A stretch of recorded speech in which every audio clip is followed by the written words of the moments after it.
시간은 평안하셨죠? 아멘. 주님께서 우리의 걸음을 지키시고 함께 하셔서 오늘 우리가 이곳에 다시 모여 하나님 예배하게 된 줄로 믿습니다. 아멘. 하나님이 오늘 우리를 이곳에 부르셨다는 것은 아직 우리에게는 기회가 있고 아직 우리에게 주어진 사명이 있다는 말씀이겠죠.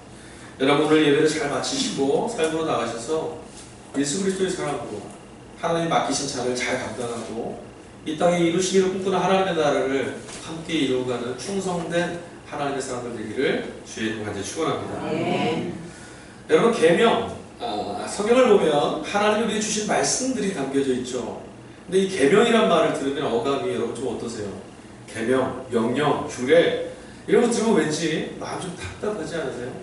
뭔가 나를 얽매이는 것 같고 숙제가 잔뜩 있는 것 같고 이거 시험 보는 것 같아서 잘 못하면 낙제 받을 것도 같고 야단 맞을 것도 같고 혹시 그런 생각 드시지는 않은지 모르겠어요. 여러분 기독교 신앙, 우리가 믿는 이 기독교 신앙의 다른 형태 중에 그 벽 형태를 뭐로 좀 정의할까 생각해 봤는데 우리가 믿는 이 신앙을 한 문장으로 좀 요약해 보니까 이렇게 한번 말할 수 있을 것 같아요. 하나님은 말씀하신다.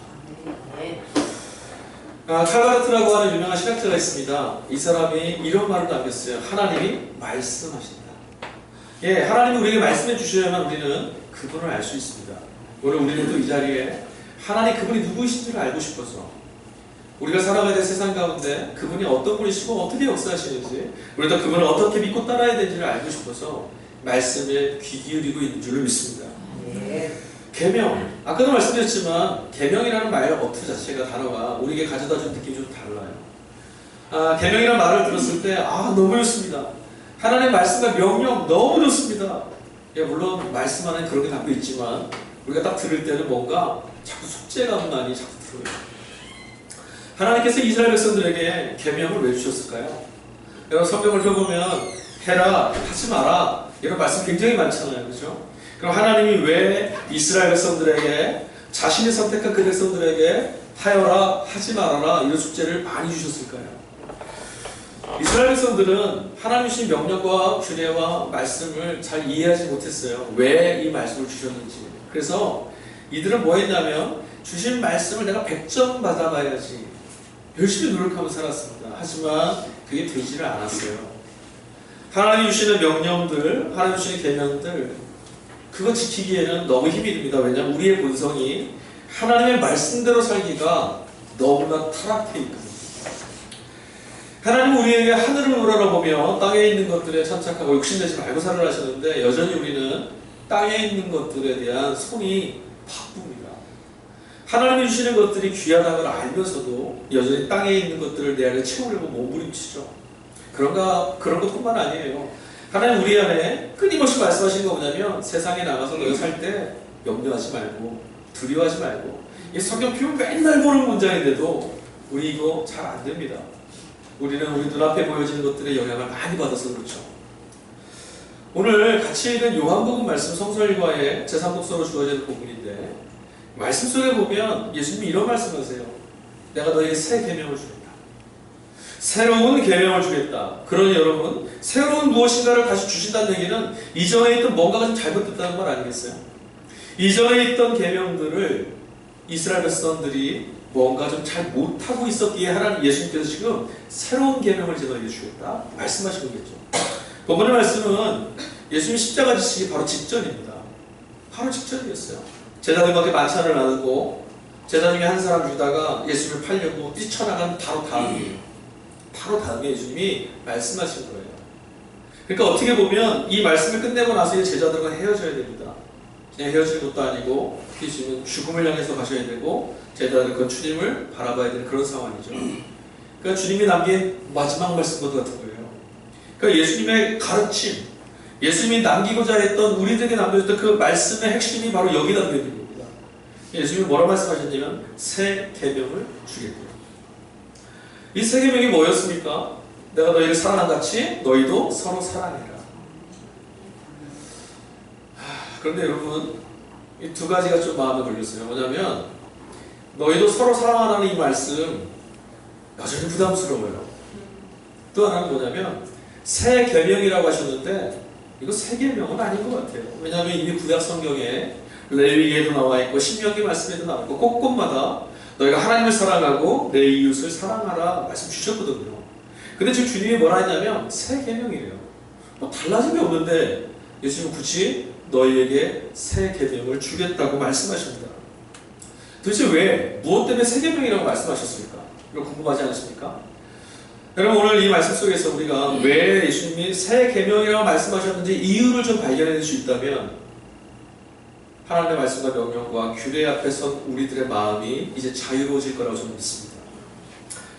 여러분 새 계명으로 만드는 근거가 있습니다. 오늘 말씀을 잘 읽어보면 옛 계명과 구약시대의 이스라엘 백성들이 끌어안고 있었던 그 계명과 다를 바 없는 이 말씀이 새롭다라고 하시는 예수님의 말씀으로 덧입혀진 이유가 있어요. 그게 뭐냐면 예수님이 이렇게 말씀하셨거든요. 내가 너희를 사랑한 것 같이. 이거예요, 이거. 너희도 서로 사랑해라. 많이 듣던 말입니다. 이스라엘에서 다 하는 말씀이에요. 근데 새 계명이 된 이유는 딱 하나입니다. 그 앞에 내가 너희를 사랑한 것 같이 이게 붙어 있어요. 주님은 지금 뭐라고 말씀하셨냐면 내가 너희를 사랑한 것처럼 사랑해라 말씀하셨는데 우리는 어떻게 했냐면 이렇게 사랑했어요. 우리가 사랑하는 방식대로 사랑하려고 했어요. 하나님을 대하는 것도 마찬가지입니다. 지금 주님은 뭐라고 말씀하셨냐면 내가 너희를 사랑하는 것처럼 하나님이 너희를 사랑하는 것처럼 너희도 서로 사랑해야 되는데 우리는 그것과 상관없이 내가 사랑하는 방식대로 내가 좋아하는 방식대로 사랑하려고 몸부림쳐왔던 거예요. 하나님께서 계명을 주셨을 때 사랑하는 말씀을 주셨을 때 이들은 뭐했냐 이스라엘 사람들은 다 그렇게 생각했어요. 그래 되진 않지만 어쨌든 한번 사랑해봐야지. 저 원수 미워 죽겠지만 사랑했으니 하라 하셨으니까 용서해봐야지. 근데 이거 안 되잖아요. 여러분 안 되시죠? 여러분 정말 미워 죽겠는 사람이 눈앞에 있는데 주님이 사랑하라 하셨으니까 오늘부터 사랑하기 시작해야지. 시작 딱 하면 사랑이 되십니까? 안 되잖아요. 제가 아까 이 말씀을 들었을 때 마음이 힘들다고 했더니 바로 이거예요. 사랑하라 하셨는데 사랑이 안 됩니다. 계명은 하나님이 주신 말씀이잖아요. 하나님이 하라 하셨으니 명령입니다. 명령이면 지켜야 되는데 안 되니까. 그럼 우리 명령에 불복종하는 자들 아닙니까? 그런 자신을 발견하기 힘든 거죠. 근데 여러분 예수님 지금 뭐라고 하시는지 다시 한번 들어보세요. 내가 너희를 사랑한 것 같이 너희도 서로 사랑해라. 예수를 믿으면 우리 안에 놀라운 변화가 일어납니다. 어떤 변화가 일어나냐면 하나님과 우리 사이의 관계가 바뀝니다. 복음은 우리에게 무엇을 얘기해 주냐면 너희가 무언가 이루어내고 뭔가 잘하는 사람이 되라 이걸 말씀하신 게 아니에요. 복음은 우리에게 무엇을 말하냐면 너희는 이제 하나님과 사이에 특별한 존재가 됐어. 이 말씀하시거든요. 내가 너희를 사랑한 것 같이 라는 말씀은 이제 너희는 내가 사랑하는 것처럼 사랑하는 자가 되었어 라는 말씀이에요. 뒤를 좀 더 볼게요. 오늘 같이 읽지는 않았지만 성서일가에 나와 있는 일독서는 사도행전 말씀이거든요. 사도행전 11장 말씀이에요. 그 대목은 어떤 사건이 나와 있냐면 베드로가 예루살렘 회의에 사도들 회의에 찾아와서 자신이 했던 일들을 변론하고 내가 어떤 일을 하고 왔습니다. 증거하는 대목입니다. 무슨 일을 하고 왔냐면 이방인 백부장이었던 고넬료라는 사람 집에 가서 복음을 전하고 그들 안에 하나님의 성령이 임하여서 그 가정이 구원을 받는 사건, 그 사건을 감당하고 그 사건을 경험한 이야기들을 베드로가 와서 전하는 일이었어요. 근데 여러분 사실은 이 예루살렘 회의에 왔을 때 베드로의 입지는 칭찬받는 자리가 아니었습니다. 유대인들이 베드로를 불러다 뭐 한 거냐면 너 왜 이방인에게 너 왜 이방인에게 가서 그런 복음을 전하고 왔어? 너 왜 불결하게 부정하게 이방인과 만나고 온 거야? 너는 유대인이잖아. 비난받고 있었거든요. 근데 베드로는 그들 앞에 서서 말합니다. 하나님이 나로 하여금 이방인 고넬료를 찾아가라 하셨습니다. 본문의 말씀 보면 사도행전 11장 12절에 가보면 이렇게까지 말해요. 성령이 말씀하시되 너는 가라. 그러니까 베드로는 무슨 음성을 듣고 간 거냐면 하나님이 그에게 가라 하셨고 성령께서 그의 마음을 움직이셔서 고넬료에게 찾아간 거예요. 그리고 말하는 거예요. 여러분 저도 유대인이고 이방인 대하는 게 쉽지 않습니다. 그런데 하나님이 오늘 저에게 이방인을 찾아가라 하셨고 성령이 내 안에서 역사하셔서 내 마음을 감동 주셔서 그를 찾아가게 하셨습니다. 그러니 이제 하나님이 이방인에게도 복음 전하기를 원하시는 겁니다. 이 얘기를 한 거예요. 여러분 이 사건이요 굉장히 놀라운 사건입니다. 우리는 그냥 베드로가 복음 전하러 가서 전도하고 구원했다, 잘했네, 칭찬받을 만하네, 이 정도 사건을 생각하시잖아요. 이 사건은 이 시대적 배경 가운데서 읽어나가면 정말 있을 수 없는 기적과도 같은 사건이에요. 사도행전 첫 장을 열어보면 예수님께서 부활하사 승천하실 때 제자들에게 부탁하신 말씀이 있었어요. 너희는 예루살렘을 떠나지 말아라 하시면서 곧 성령이 임하실 것이다. 성령이 임하셔서 너희에게 임하게 되면 내가 권능을 받고 예루살렘과 온 유대와 사마리아 땅끝까지 내 증인이 될 거다. 복음이 경계를 허물고 이방인에게도 전해질 것을 주님이 미리 말씀하셨죠. 그게 성취됐어요. 어떻게 성취됐냐면 성령이 그에게 임하여서. 여러분, 이 이방인에게 복음 전하는 일이요, 얼마나 엄청난 이야기인지 제가 예를 좀 들어드릴게요. 여러분에게 마음속에 이제 눈을 감고 우리가 잠깐 기도합시다. 제가 이제 만약에 이렇게 권합니다. 여러분 눈을 감고 기도합시다 하면서 우리 지난 시간 동안 내 마음을 아프게 하고 억울하게 했던 사람 한 명을 떠올려 봅시다. 그리고 이제 그에게 용서의 말과 사랑의 말을 전합시다. 제가 이렇게 하면 여러분은 어떻게 하시겠어요? 아마 제가 여기서 이렇게 말하면 아멘은 하실 거예요. 그럼 오늘 이렇게 한번 해볼까요? 핸드폰을 꺼내서 문자를 보내는 거예요. 사랑해. 여러분 보내실 수 있겠어요? 아마 상대방이 더 당황할지도 몰라요. 이 사람이 미쳤나? 이거 잘 안 되죠. 그냥 나에게 소목한 사람에게도 말 거는 게 어려운데 원수된 사람, 내 마음을 너무 깨어지게 만든 사람, 나 아프게 한 사람, 그 사람에게 그냥 없이 하는 건 말고요, 사랑한다는 건 정말 불가능한 일입니다. 유대인들에게, 이방인에게 가서 그들과 대면하고 그들에게 자기에게서 가장 좋은 것을 나눌 수 있다는 건 있을 수 없는 이야기예요. 그거를 우리도 그러잖아요.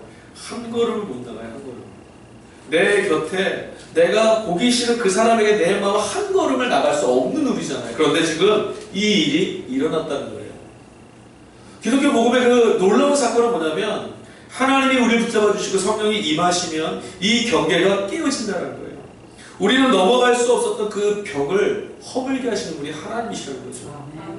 지금 베드로는 그 이야기를 하고 있어요. 무언가 우리에게 놀라운 일이 벌어졌습니다. 예수께서 말씀하신 대로 우리에게 성령이 임하고 그 성령이 우리한테 역사하시고 나니 제가 그 말씀을 따라가게 됐습니다. 이런 걸 보면 하나님이 지금 이방인들에게도 복음 전하기를 원하시는 게 분명합니다.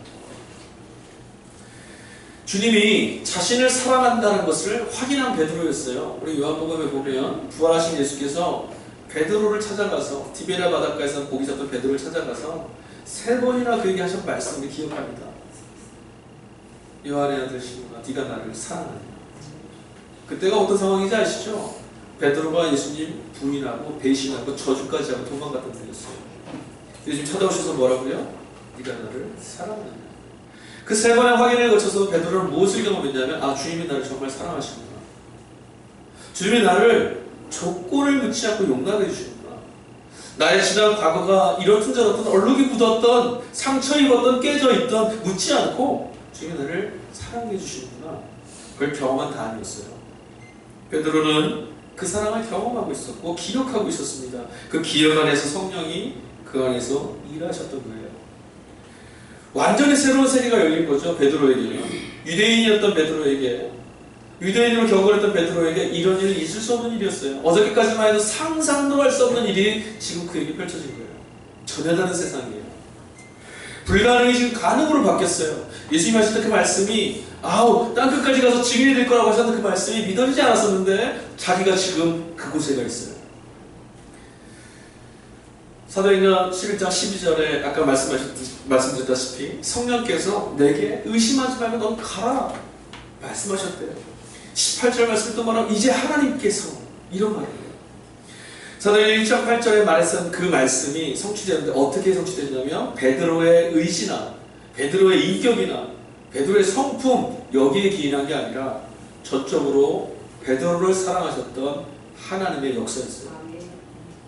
새 계명 이게 뭔지 아십니까? 베드로 같은 사람, 하나님과 아무런 관계가 없었던 그를 하나님께서 자녀로 삼아주셔서 하나님의 말씀을 듣게 되었고 하나님이 그 안에서 역사하시는 것도 경험하게 된 것. 베드로는 예수 그리스도 안에서 하나님과 자녀된 그런 사람이었다는 거예요. 그래서 그 역사가 나타난 거예요. 베드로 잘난 거 없어요. 베드로가 변화되고 베드로 안에서 이런 일이 나타난 건 딱 하나입니다. 그가 지금 하나님이 그의 안에서 역사하실 수 있는 사람이 됐다는 거예요. 여러분, 자녀됨이 오늘 말씀의 가장 중요한 부분이에요. 여러분 혹시 예수님께서 여러분을 위해서 죽으셨다는 사실을 믿고는 계신 거죠? 네. 예수님 때문에 여러분 구원받으신 건 맞습니까? 네. 우리 여러분이 하나님의 자녀라는 사실도 믿으세요? 네. 저는 이 사실, 하나님께서 우리의 아버지 되시고 우리가 그분의 자녀라는 사실을 절대 잊지 않으시길 간절히 소망합니다. 네. 자녀에게 주어진 놀라운 기적이 있어요. 베드로에게 지금 그 기적이 나타난 거예요. 여러분, 우리 사랑 못하잖아요. 근데 우리가 뭘 기억하면, 우리 안에서 어떤 역사가 나타나면, 이런 일이 나타나냐면, 우리가 하나님의 자녀라는 사실들을 다시 발견할 때, 우리가 인간의 사람, 인간이라는 사람, 하나님과 관계없었던 죄인이었던 나 자신을 보고 있으면 우리에게 이 사람은 영원히 영원합니다. 그러나 우리 아버지 되신 하나님이 우리의 마음과 우리의 영혼을 지배하시고 변화시켜 주시고 감동 주시면 우리는 지금 할 수 없지만 하나님 마침내 그 일을 이루실 것입니다. 문제는 뭐냐면 예수님 안에서 일어났던 이 사건, 우리가 하나님의 자녀됐다는 사실이 우리가 지금 믿어지지 않는다는 게 문제예요. 하나님이 우리의 아버지 되시다는 사실들을 믿어지지 않으면 우리 신앙의 길은 정말 어렵습니다. 신앙의 모순이 자꾸 생길 수밖에 없어요. 우리는 세상에 길들여진 이야기에 익숙하고 살아갑니다. 하나님 주시는 말씀이 잘 안 들려요. 오히려 우리가 익숙하게 살던 세상이 전해주는 말들이 달콤하기도 하고요, 싫다고 하면서도 그 말씀이, 그 말이 잘 들려집니다. 참 신기합니다. 제가 오늘도 저희 집에 살고 있는 짐승 이야기를 다시 한번 좀 할게요. 이 녀석이 정말 웃긴 게 뭐냐면, 고양이에요, 고양이. 이쁘게 생겼어요. 저는 욕심이 많은 사람이라 사랑을 받아도 제가 제일 많이 받는 걸 좋아하거든요. 근데 이 녀석이 저를 잘 인정을 안 해줘요. 근데 저는 정말 잘해주거든요. 제가 생각할 때 저희 집에서 그 존재를 가장 깊이 사랑한 건 제가 아닐까 싶어요. 근데 걔는 그걸 몰라요. 얘가 정말 재미난 게 뭐냐면요, 이런 거예요. 내가 그 아이를 정말 사랑하고 있다는 것을 얘가 잘 안 받아들여 준다는 거예요. 그래서 무슨 일이 있냐면, 나는 그 아이를 위해서 좋은 걸 전해주는데 얘는 막 화를 냅니다. 마신 걸 들려 술을 내리니까 술을 탁 치고요, 팔찌려고 그러고 막 그래요. 정말 억울해요. 그럼 제가 뭐라 하는 줄 아세요? 관둬. 그리고 뒤돌아서요. 그럼 걔는 또 뭐라 하는 줄 아세요? 그럴 줄 알았어. 딱 그런 것 같아요. 근데 여러분, 우리가 이런 모습 똑같이 갖고 있는 것 같아요. 세상은 우리들에게요, 하나님 자녀 아니라고 말합니다. 근데 우리 이 이야기를 너무 잘 들어요. 성경은 우리에게 뭐라고 하죠? 넌 하나님 자녀라고. 하나님 널 사랑하신다고. 하나님 너에게 줄 것이 너무 많다고. 근데 이게 잘 안 믿어진다는 거예요. 제가 그 아이가 아무리 얘기해도 걔가 안 믿는 것처럼 우리도 하나님 말씀을 정말 안 믿어요. 오늘 우리에게 주는 성서일과 중에 요한계시록 말씀 속에요, 이런 말씀을 주겠어요. 요한계시록 21장 말씀에 3절에 가보니까 하나님이 함께 거하심에, 하나님이 함께 거하심에, 이 말이 3번이나 나와요. 새하늘과 새 땅, 하나님이 마침내 이루실 완전한 하나님의 구원의 역사의 그 장면을 뭐라고 말하냐면, 설명하면서, 그 천국을 설명하면서 이렇게 설명해요. 하나님이 함께 거하시네. 사도 요한은 천국을 이렇게 정의내렸어요. 하나님이 함께 거하시는 곳, 하나님이 계신 곳, 그렇게 정의내렸어요. 여러분, 지난 한 주간 주님과 함께 더불어 사셨습니까? 네. 네, 그럼 여러분은 이미 천국을 살고 계실 거예요. 네. 사도 요한에 따르면, 말씀에 따르면 우리 천국에 살 거예요. 여러분 혹시 지난 한 주간 여러분의 마음이 막 무뎌지고 무너지고 깨어진 적이 있습니까? 하나님이 우리에게 그런 걸 허락하실까요? 하나님 우리가 동행하신다면 우리의 영혼이 세상의 이야기 속에 자꾸 깨어지고 넘어져서 하나님 말씀이 아닌 세상의 이야기가 자꾸 들리게 내버려 두실까요? 하나님이 함께 거하심에 우리 그 자리를 잃어버렸던 건 아닐까요? 하나님의 역사가 나타나고 마침내 그런 새로운 삶이 시작된다. 이게 요한이 말했던 계시록 속에 담아놓은 하나님이 이루실, 주님이 이루실 그 나라라고 이야기하고 있어요. 새로운 삶. 여러분, 저는 오늘 이 주일이 저와 여러분의 인생을 새롭게 바꾸는 그런 한 주가 되길 소망합니다. 예수를 믿는다는 것은 이전까지의 삶과 달라진다는 거예요. 오늘 우리의 이 주일도요, 1년에 52주 늘 있던 매주의 그런 한 똑같은 일요일이 아니라 오늘 그리스도 안에서 나의 삶의 방향을 바꾸시는 새로운 날이 되기를 간절히 축복합니다. 예수 믿는다는 건 바로 이거거든요. 어저께까지 짊어지고 있던 모든 것들을 버리는 거예요. 하나님이 내 안에서 나는 안 바뀔 거야, 내 안에 있을 수 없어 라고 말했던 그것들을 다 바꿔놓으시는 거예요.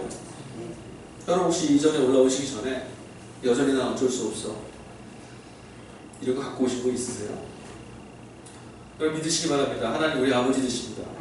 그분은 바꾸는 거 전문가세요. 그분은 우리 안에서 우리의 인생을 바꾸실 거예요. 하나님이 함께 거하심에 변화될 것입니다.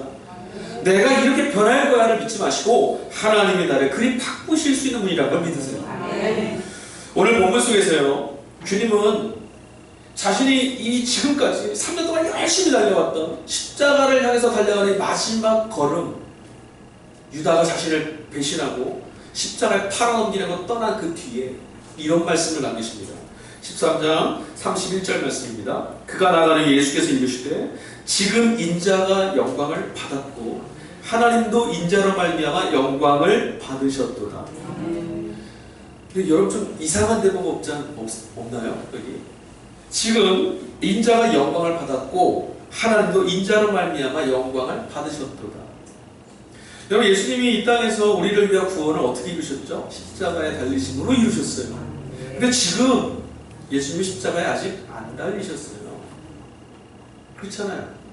아직 안 달리셨다니까요. 근데 지금 이 예수님이 뭐라고 말씀하시냐면 이미 하나님의 영광을 받으셨다. 헬라어 원어도요, 똑같이 이렇게 사용하고 있어요. 에덕사스테라고 하는 말인데 과거 시제예요. 하나님이 이미 영광 받으셨다. 그리고 나도 하나님으로 인하여 이미 영광을 받았다. 어떻게 이런 말이 가능하죠? 아직 이루어지지도 않았는데. 믿음이라는 단어가 바로 이런 것 같아요. 예수님은 지금 십자가를 향해 조준하고 걸어가고 계십니다. 유다가 이미 자신을 팔러 떠났고 예수님께 남겨진 것은 십자가입니다. 예수님이 이 걸음을 이 마지막 시점을 향해서 달려왔거든요. 이제 이 걸음을 걷게 되면 나는 십자가를 짊어질 것이고 십자가의 이 절망 가운데서 하나님의 구원의 역사를 이루실 거다라는 것을 예수님이 믿으셨어요. 여러분, 우리는 이미 그리스도 예수 안에서 하나님의 사람 된 사람들이에요. 이미 이루어진 사건입니다. 이 복음은요, 우리가 늘 무엇을 이야기해 주냐면 이걸 다시 깨닫고 기억하라는 거예요. 우리가 앞으로 예수님의 사람, 하나님의 자녀가 될 것이다가 아니라 하나님의 자녀된 우리를 다시 발견하기 위해서 이곳에 있는 겁니다. 여러분, 이 사실 믿어줘야 돼요.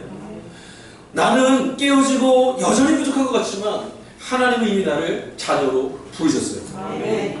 예수님은 아직 십자가를 짊어지지 않았습니다. 그럼에도 불구하고 하나님은 이 십자가 자리에서 이미 영광을 받으셨다라고 얘기하고 있어요. 여러분 신앙의 고백을 하실 때 하나님이 나로 인하여서 원하시는 목적과 뜻을 이루셨다라고 말할 수 있는 믿음이 우리 안에 있으면 참 좋겠습니다. 그 믿음의 시작은 여기서 시작하는 거예요. 나는 하나님의 자녀. 예수께서 나를 하나님의 자녀로 회복시켜 주셨다. 주님이 이렇게 말씀하셨습니다. 새로운 계명을 너에게 주겠다. 근데 여러분, 이미 이 새로운 계명은 우리에게 주어져 있습니다. 무엇이에요? 새로운 계명을 받는 자녀가 되어 있다라는 겁니다. 아까 말씀드린 예 계명 한번 다시 볼까요? 하나님이 이스라엘 백성들에게 계명을 주실 때 왜 주셨냐면 바로 이거였어요. 내가 이제 너희의 하나님이 되고자 한다. 나는 너희의 하나님이 될 터이니 너희도 이제 내 백성이 되었다. 근데 내 백성이 되려면 내가 주는 말을 잘 듣고 세상의 방식을 그를 주인으로 섬기지 말고 내가 하는 말대로 사는 사람이 되라. 이게 계명이었어요. 그러니까 계명의 본질은 뭐냐면 너 계명을 얼마나 잘 지키는지 내가 볼 거야. 이게 아니라 나는 너희에게 말하는 자이고 너희는 내 말을 듣는 자야. 너와 나 사이는 이제 그런 관계가 된 거야. 그 말씀하시는 거예요. 이스라엘은 그걸 몰랐어요. 관계는 전혀 몰랐어요. 하나님과 우리 사이에 그런 관계구나. 하나님이 나를 정말 사랑하셔서 우리를 사랑하셔서 만물의 찍기 같은 이스라엘 작은 민족을 사랑하셔서 당신의 백성 삼아주셨구나. 그래서 주님은 우리에게 말씀하시는 분이구나. 이거를 보지 못하고 그냥 말씀에 나와있는 그 숙제를 잘해서 내가 이거 한 개를 한번 이루어봐야지. 아니, 우리는 그렇게 할 수가 없어요. 예수님께서 우리에게 세 계명을 주겠다 하신 말씀은 뭐냐면, 아까 말씀드렸잖아요. 계명의 내용은 똑같아요. 근데 왜 새로운 계명이에요? 내가 너희를 사랑한 자잖아요. 내가 너희에게 이런 구원의 이름 아니겠냐? 너희는 나의 자녀이고 너희는 나의 제자야. 너희는 이제 바뀌었어. 너희는 세상 밖에 있던 자들이 아니라 내 안에 있는 내 양이야. 이 말을 하시는 거예요. 그래서 내가 너희를 사랑한 것 같이 라고 말씀하시는 거예요. 남의 자식한테 하는 말이 아니고요. 내 양에게 주님 말씀하세요. 내가 너희를 사랑했어. 내가 너희를 사랑했으므로 너희는 내 사랑을 받는 자가 된 거야. 그래서 새 계명이에요.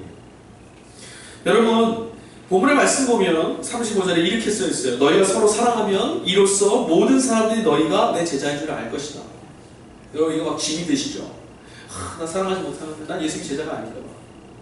나 사랑하지 않으니까 예수님 제자가 될 수 없어. 근데 본문의 말씀 잘 보세요. 너희가 서로 사랑하면 이로써 모든 사람이 너희가 내 제자인 줄 알 것이다. 너희가 내 제자가 될 것이다가 아니에요. 너희가 내 제자인 줄을 알 것이다. 예수님의 제자가 된 건 예수님이 우리를 사랑해 주셔서예요. 여러분, 우리가 뭔가를 하기 때문에 예수님의 제자가 된 게 아닙니다. 우리 예수님의 사랑이 된 건, 하나님의 자녀가 된 건 그분이 우리를 사랑해 주셨기 때문에. 단지 우리가 이제 그런 것처럼 우리도 서로 사랑하면 우리 밖에 있는 이들이 우리가 주님께 속해 있음을 알게 될 거라는 거죠. 여러분, 우리는 이미 예수 그리스도를 통해서 하나님의 자녀가 된 사람입니다. 하나님의 자녀가 됐다는 사실들이 우리가 믿어지기를 다시 한번 간절히 소망합니다. 하나님의 자녀가 이미 되어 있어요. 주님은 우리에게 이렇게 선언하셨어요. 우리가 이렇게 하면 내 제자가 될 거야. 나의 아들이 될 거야. 나의 딸이 될 거야. 아주 주님이 그렇게 말씀하십니다. 오늘 이 문을 열고 예배의 자리에 나오셔서 하나님 앞에 무릎 꿇기로 결단하신 여러분들에게 하나님 지금 뭐라 말씀하시냐면, 너는 내 자녀야. 지난 한 주간 동안 너희가 어떤 삶을 살았든 괜찮아. 너희는 내 자녀야. 제가 이런 말씀 드렸었죠. 기도하다가 제 마음이 확 그냥 감동받아서 아무 말도 할 수 없을 만큼 제 마음 온통 휘어져온 하나님의 말씀이 있었어요. 이런 겁니다. 우리가 정말 마음을 다해 하나님 앞에 하나님 어떻게 하면 좋아요? 여러분, 하나님 뭐라고 말씀하신 줄 아세요? 제가 이 사랑이라는 단어 때문에 무척 힘들었거든요. 정말 힘들었어요. 제가 단에 올라가서 여러분께 하나님 말씀하셨습니다. 서로 사랑하십시오. 근데 왜 힘든지 아세요? 저는 그게 잘 안 되거든요. 제가 그걸 가지고 주님 앞에 기도합니다. 하나님, 안 돼요. 근데 신기한 게 뭔지 아세요? 몇 주 동안 수요 예배, 금요 기도회, 새벽 기도, 오늘 주일까지 말씀이 온통 주제에 뭐가 담겨 있는지 아세요? 사랑이에요. 그게 얼마나 힘들겠어요, 그죠? 그래서 이렇게 기도했습니다. 처음에 제 기도는 이거였어요. 안 되는데 어쩌라고요? 좀 더 지나갔어요. 제발 좀. 지난주도 이 말 교회에 또 하네요. 제발 좀. 근데 주의 말씀이 저를 위로해 주세요. 책망하시면 그거라도 좋을 줄 알았는데 이렇게 말씀하시는 거죠. 알아.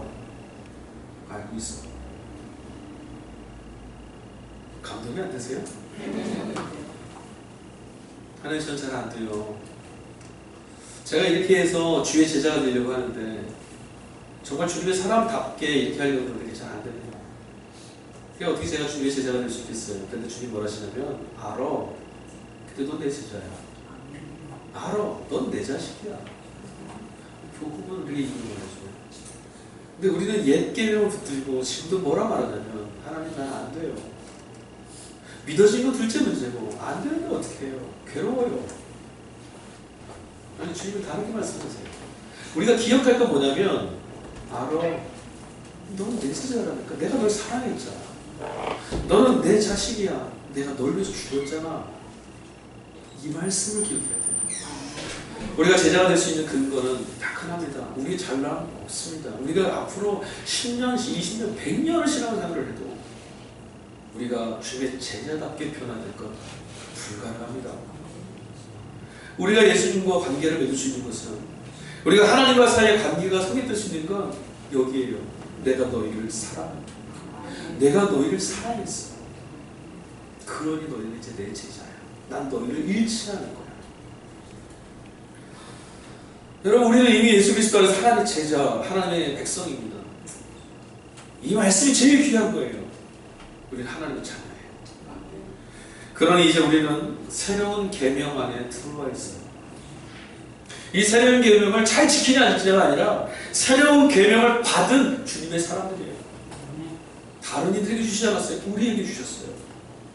옛 구습을 따르지 않고 예수님을 따라서, 예수님을 쫓아서 예수님과 함께 걸어가는 사람들이 된 거예요. 오늘 한 걸음밖에 못 갔지만 그래도 우리 앞에 예수님 계세요. 내가 넘어지고 있지만 그래도 예수님 말씀하세요. 넌 내 제자야. 가자. 예수님이 서로 사랑하라고 말씀하셨죠. 여러분, 사랑하는 관계, 그 관계에 있으라는 말이에요. 여러분, 한번 생각해 보세요. 남 사랑하는 거 쉬워요, 어려워요? 나하고 생판 모르는 사람 사랑하는 거 쉽습니까? 쉬워요? 어렵죠. 뭘 알아야 사랑하죠. 근데 여러분, 제가 이런 숙제를 내드리는 거예요. 집에 가서 문을 열고 나오는 그 사람 제일 사랑해 주세요. 그거 가능해요, 안 가능해요? 안 가능하시면 가정에 문제가 있으시고요. 여러분, 예배 마치고 집에 들어가서 문을 딱 열고 여러분을 제일 먼저 반겨주는 사람을 사랑하십시오. 이게 명령이라면 할렐루야 아니에요? 잘 되죠. 내가 사랑하는 사람인데. 그잖아요. 예수님께서 너희가 서로 사랑하라, 이 말은 안 되는 사람 박박우경만 하라는 게 아니라요. 너희는 사랑하는 이들이 되라. 그런 관계에 있으라는 거예요. 가족이 되라는 거예요. 가족. 하나님과 관계에 맺어진 제자가 되고 예수를 따르는 하나님 백성이 되라는 거예요. 그러면 사랑할 수 있어져요. 그게 베드로 안에 나타난 역사죠. 여러분, 예수님의 제자가 되고 하나님의 자녀가 되는 게 어렵지 않습니다. 불가능하다고 말하는 것은 사단이 우리를 속이는 거예요. 뭘 속이는 거냐면 너는 하나님 자녀 아니잖아. 그러니 네가 어떻게 사랑하냐. 사랑 못한다는 말이 중요한 게 아니라 너는 하나님 자녀 아니야 라는 말을 하는 거예요. 속지 마세요. 예수님 말씀하셨어요. 내가 너희를 사랑하고서 너희가 서로 사랑하면 내 제자가 될 것이다. 여긴 조건도 없습니다. 그냥 사랑하면, 주님 말씀 안에 들어와 있으면 너희는 다 내 제자야. 돈 많아야 돼, 성공해야 돼, 잘나야 돼. 아니요, 그런 거 관계없어요. 신분이 높고 낮이 따지지 않으세요. 내 계명 안에 들어와 있어. 너희 다 내 제자야. 주님 얼마나 넓으십니까? 우리는 내 마음에 들어야만 그 사람 사랑해 주잖아요. 우리는 내 이익이 좀 돼야 내 편이라고 하잖아요. 근데 주님이 이렇게 말씀하세요. 난 너희를 사랑해. 고넬료의 집에 구원의 역사를 이루시려고 베드로를 감동시켰던 성령께서 그리스도 예수 안에서 하나님의 자녀는 저와 여러분 안에서도 지금 역사하십니다. 여러분, 이 사실 믿으십시오. 지금 내 능력과 내가 할 수 있는 걸 믿지 마시고요. 하나님은 우리에게 네 것 가지고 하라고 한 번도 말씀하신 적 없어요. 우리 안에 찾아오신 주님께서, 우리 안에 찾아와 당신의 자녀를 삼으신 하나님께서 그의 이름을 위해서 우리를 변화시키실 거예요. 여러분, 예수의 제자임을 기억하십시오. 여러분, 우리 모두는 그리스도 예수 안에서 하나님의 자녀입니다. 이 사실을 오늘 절대적으로 기억하셔야 됩니다. 잊어버리고 계셨다고 다시 새기십시오. 내가 뭔가 잘해서가 아니라 지금 주님이 또 말씀하십니다. 알아, 너는 내 자녀야. 하나님의 자녀로 살아가는 신앙이에요. 여러분, 우리 착각하시면 안 돼요. 내가 이제 하나님의 자녀가 돼봐야지. 아니요, 그거 아니라니까요. 내가 예수님의 제자가 한번 돼봐야지. 아니에요. 주님은 이미 스톱돼, 과거로 끝내버리시고 말씀하세요. 너는 나의 제자야. 너는 나의 자녀야. 내가 너를 사랑했잖아. 여기서 시작하는 거예요. 우리의 신앙은 하나님의 자녀임을 기억해내는 싸움이에요. 우리의 신앙은 하나님이 예수 그리스도 안에서 우리에게 행하신 일들을 기억하는 싸움이에요. 새 계명은 우리를 위해서 주신 겁니다. 새 계명은 우리에게, 하나님이 우리에게 무엇을 행하셨나를 기억하게 줍니다. 세계명을 예수님께서 이렇게 말씀하십니다.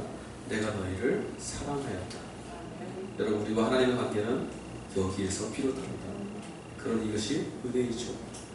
오늘 이 예배를 마친 여러분, 삶에 돌아가셔서 여러분이 직면해야 될 그런 세상에서 혹여 여러분 말씀을 붙들고 살려고 몸부림치다가 또 무너졌을 때, 혹여 여러분의 가슴 속에서 너가 그렇지 뭐 이런 음성이 들려올 때 주님의 이 말씀을 기억하십시오. 내가 너희를 사랑한 것 같이. 우리 주님 우리를 새로운 세상, 하나님 함께 계시는 새로운 삶으로 인도해 가실 줄 믿습니다. 기도하겠습니다.